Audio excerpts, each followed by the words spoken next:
Hey guys, Jason here. Buying a house can be a really overwhelming thing for a lot of people, and today I want to walk through step by step how to get through that process, what the steps are, and stick around so you can see how one of these steps can really make the whole process a lot easier.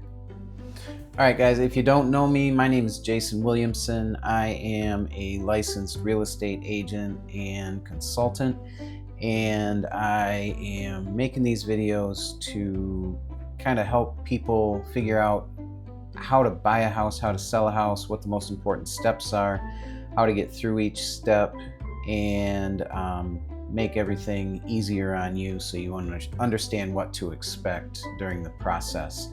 I would love to help you. You can reach out to me anytime, call or text 888-464-1660. It's pressure free. I'm a pretty easygoing guy. I just want to have a conversation, let you know how I can actually help you at no additional cost to you. So if you want to learn how that works, give me a call or shoot me a text 888-464-1660. All right, step number one is to speak to an agent. And why do we want to start here? An agent can really help you to simplify the process. A lot of people will say the first step is to get pre-approved, and that is actually number 2 on my list today. But if you talk to an agent before that happens, they can refer you to some fantastic lenders. And lenders that the agent works well with, that the agent understands is going to do a great job for you and going to fight for you to get through the process if there are any hurdles that come up. The other thing the agent is going to do is have a conversation with you, consult with you, understand your needs, your desires, and really explain the market to you. Make sure your expectations are realistic, and help you through any pitfalls or hurdles that might come up during the process. A good agent will be there and have answers for you and your questions, no matter what they are. And a really good agent, even if they don't have the answer, will find the answer for you. So having an agent throughout the process is a really, really good idea, and one that represents you alone. A lot of people will, when they get started in this process, they want to see a house, they'll call the listing agent. They're looking online for a couple weeks or a few days or a few hours, whatever, and they think they see the perfect house, and they'll call the agent that listed the house. News for you, that agent does not work for you. That agent works for the seller. And what that means is that they may not be 100% forthcoming with a lot of information that they may have, because they have a responsibility to represent the seller. And that's why you want to make sure you have your own representation throughout the transaction. And I really think it's in every buyer's best interest to speak to an agent before they really start the process in earnest. So that brings us to number 2. We already talked about get pre-approved. When you meet with your lender, the lender is going to help to determine your budget, and not just what the sale price of the house will be. They'll tell you what the maximum sale price that you can offer on a house is, but they will also discuss with you, based on the interest rate and the term of the loan and the type of loan, how much your payment is going to be. There's different things that go into your payment. You need to consider your escrow, which includes your homeowner's insurance. It includes your property taxes. So depending on which house you buy, what the insurance might cost in a year, what the property taxes might run in a year, those are all factors that go into your total payment. And your lender is the person that can really help you understand what that number looks like. And in the end, everybody wants you to be comfortable with what you're buying. Not only, do you like the house? Does your family fit into the house? All that kind of stuff.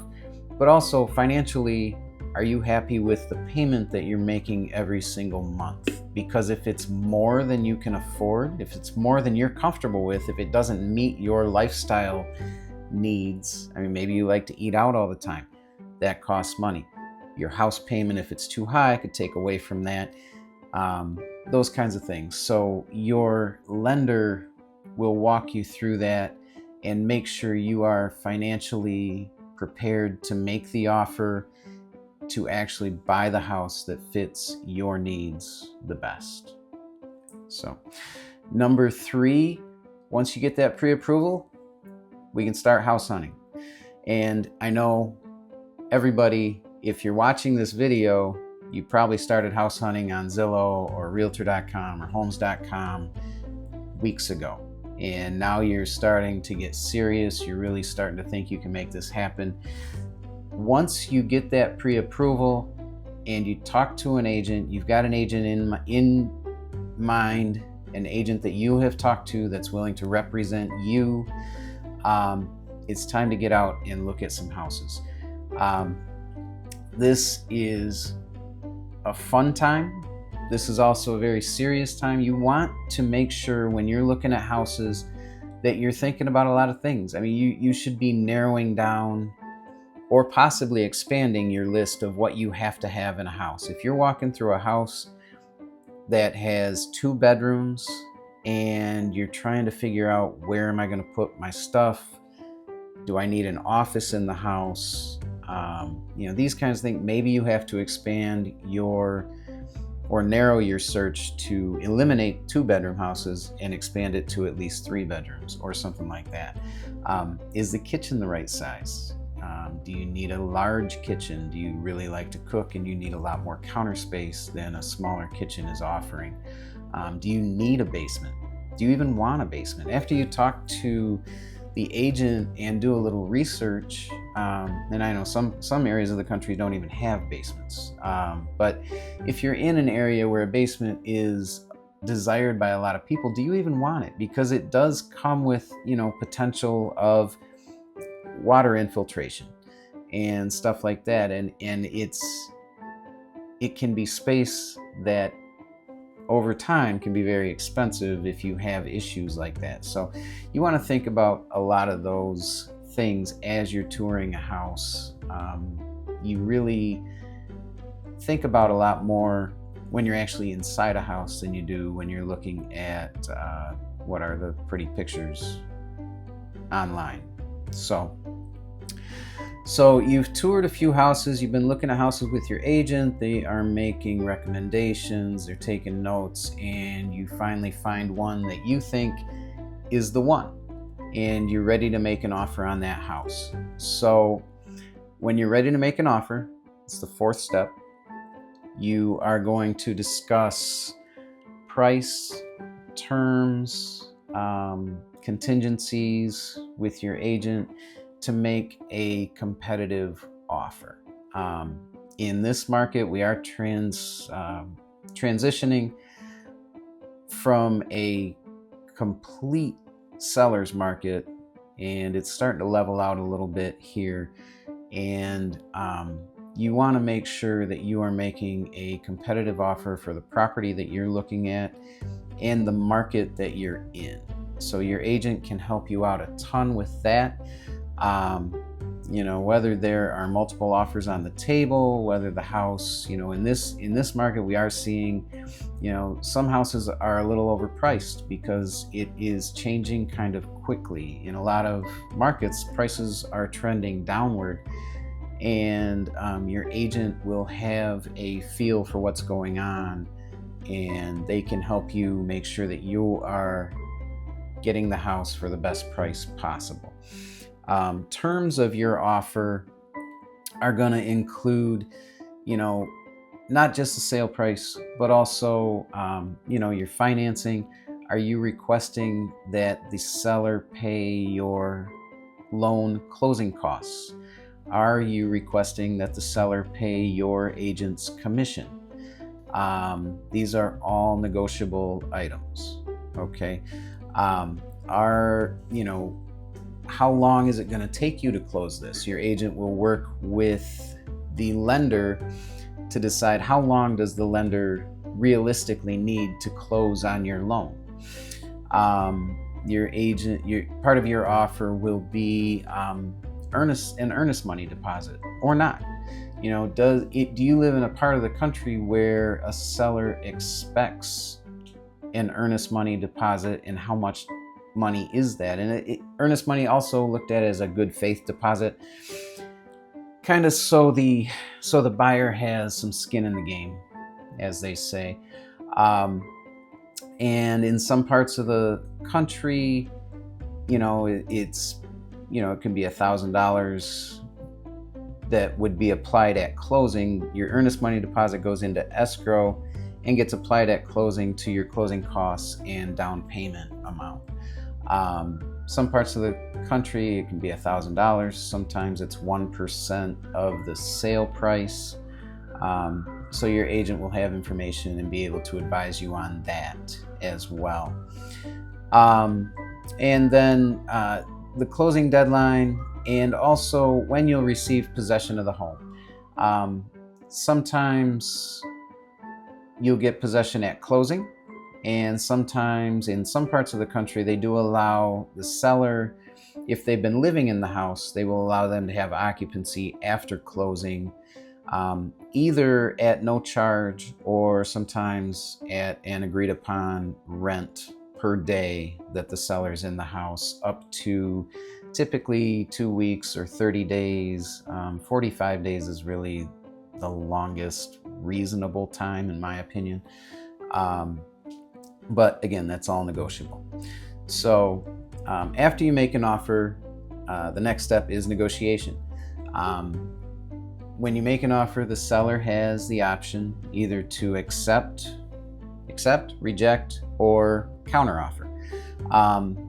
Most of the time, I would say 90+% of the time, that you would receive a counteroffer, and it may be on the price or it may be on some of the terms. If the terms don't all work out perfectly for what the seller has in mind, there may be a little bit of back and forth.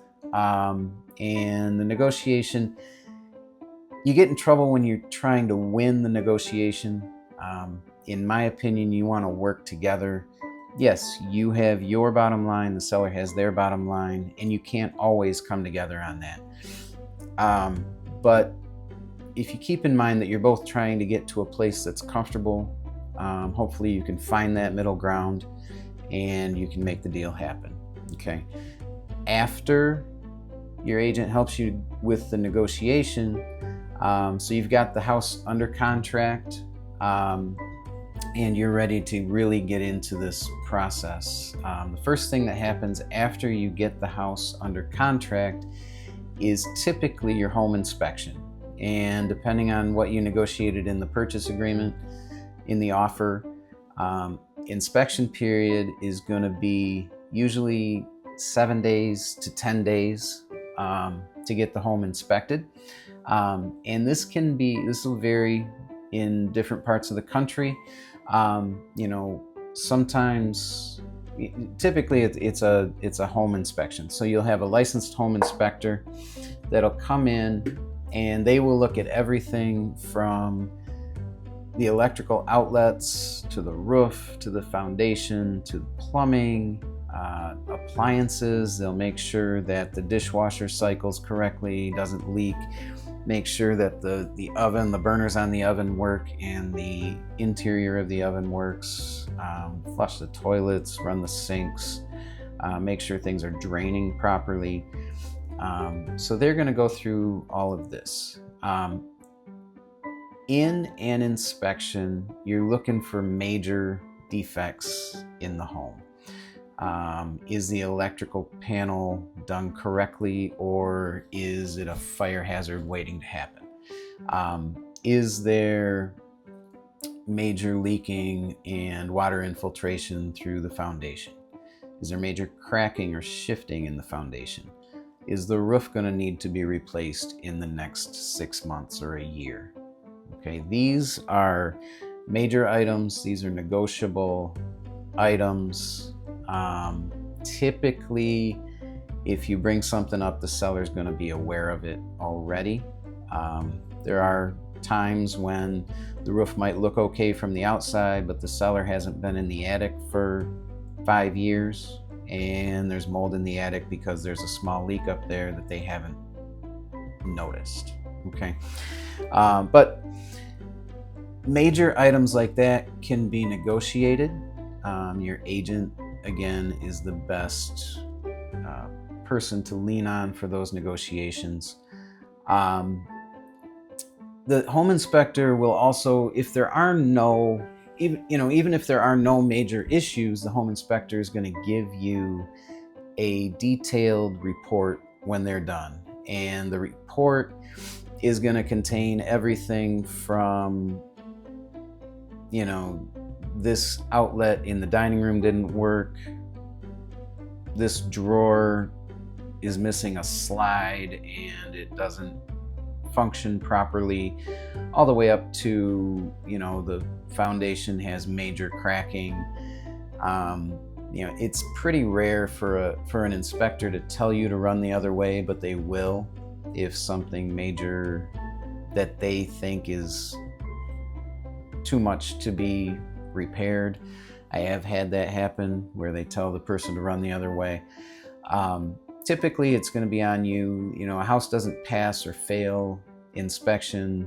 Typically, in the inspector's eyes, it's what you're comfortable with and what you can negotiate after it on these major issues.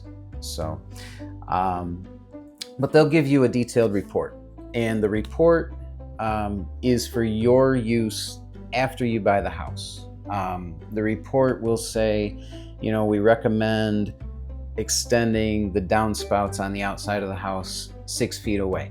It's not really, as long as there's no water infiltration in the basement.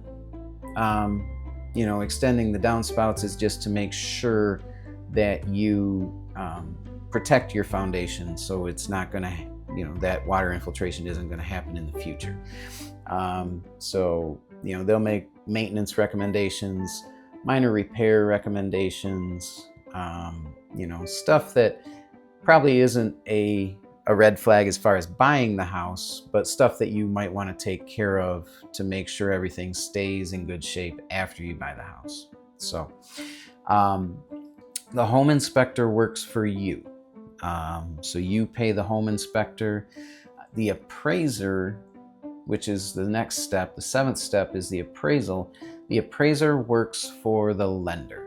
So the appraiser, or possibly the government in some situations, but the appraiser comes in, and the main job of the appraiser is to make sure that the bank or the lender is not loaning you more money than the house is worth. Okay, so they're looking for value. In the case of an FHA loan or a VA loan or a USDA loan, anything that's backed by the government, there is also a list of safety regulations that they have to look through and make sure it meets certain criteria as far as that goes. A lot of that is there any lead-based paint in the house? And the way they go after that is there any peeling paint in the house? So if there's any peeling paint in the house and you have an FHA loan, they're going to look at that, and basically when they look at that, they're thinking lead-based paint. And as a safety issue, they want that to be scraped and painted with the paint chips disposed of properly. That's a pretty minor thing. They're also looking for stuff like railings. Are there railings on stairs that exceed 2 feet in height? Um, does the roof have at least 3 years of life left on it? The house, basically, for those government loans to pass the appraisal process, the house has to be livable condition, move-in condition. It doesn't have to be updated, but it does have to be safe. So things to consider when you are house hunting, if you have a VA loan or an FHA loan or something like that. So on a conventional loan, if you have qualified for a conventional loan, the appraisal will solely be about value. So once you get through the appraisal, the next step is your lender is going to be working through the underwriting process. So basically, the lender, your loan officer, and your loan processor will get all of your information. They'll gather your your employment verification, your credit score, your income verification, all the paperwork, and they put the file together and they send it to the underwriter.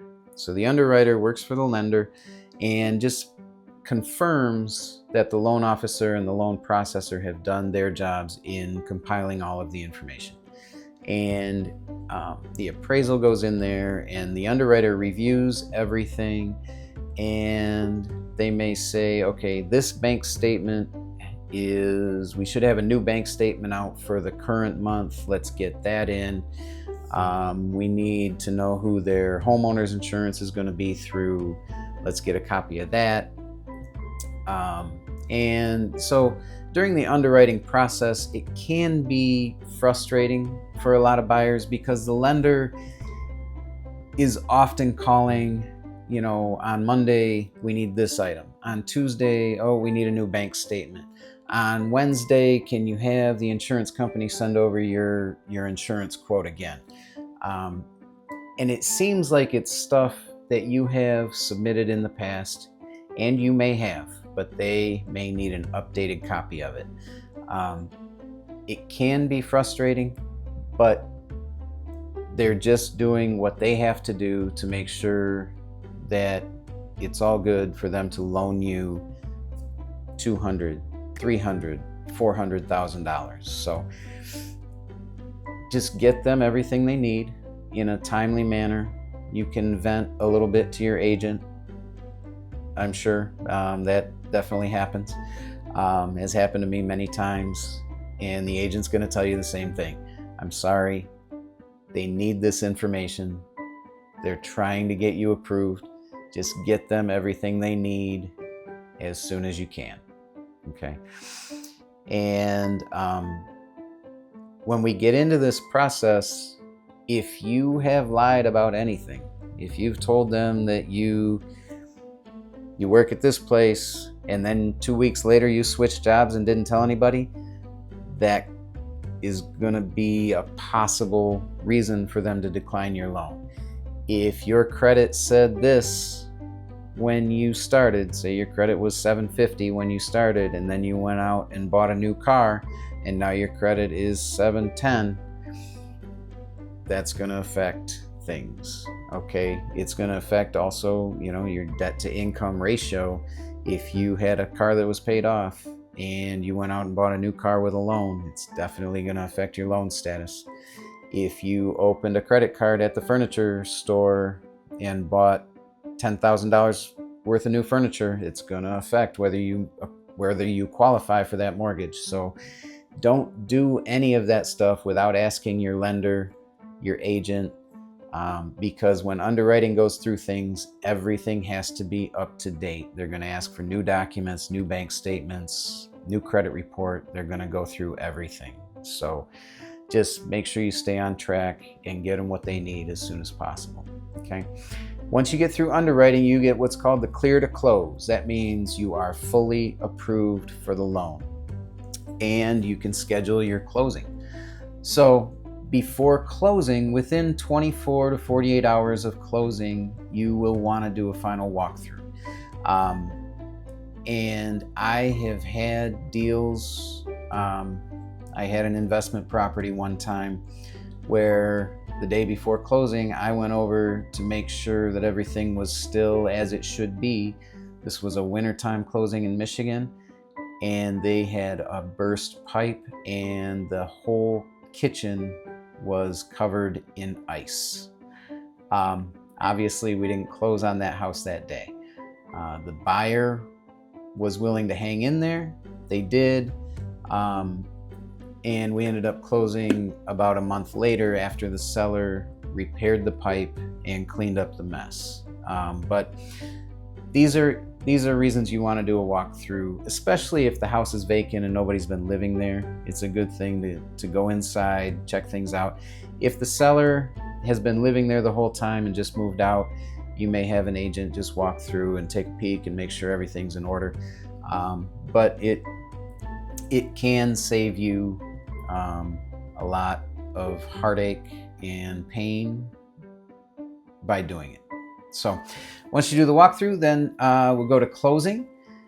At closing, at closing, it's basically just signing documents. Everything has already been approved. You will sign, both sides will sign their documents. Some of this can be done online now. You can sign some of the documents so you have a little bit less to do in person, but they would have to be, a lot of the documents have to be notarized. You have to bring in or wire your closing costs and down payment. And once the documents are signed, the money is in-house, the loan gets funded, and they can write checks to the seller, and the seller can give you the keys if the house is vacant on the day of closing. In some areas of the country, I know this is not in all areas, but in some areas they will allow the seller to have occupancy of the home.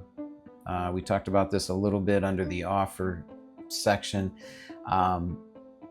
They will allow occupancy after closing. So that can be on a rent per day basis. Basically, what they typically try to do is take your loan payment, home insurance, property taxes, they call it PITI, payment, property taxes, home insurance, and they total that, divide it by 30, and you pay so much per day based on what your total payment is for the month. And they have up to 30 days or up to sometimes 45 days to move themselves out of the house. But once that period is up, you get possession of the house, and it's time to celebrate because you made it through the process. It sounds like a lot, but if you have a good agent to help you get through, it means the world. They really can help you navigate the entire situation. And that's what I would like to do. I talk to you, I'd like to consult with you, have a conversation. Again, pressure-free, doesn't cost you a thing. And I have an extensive team and network of agents that I can put you in touch with that can really help you walk through the situation in any market. So I work with experienced agents that do enough business to know what's going on. They're all full-time agents. This is what they do for a living, and they're very good at it. So to have a conversation with me to get the process started and see if it's a good fit, give me a call or send me a text, 888-464-1660. I really appreciate you watching, and I hope to hear from you soon. Thanks.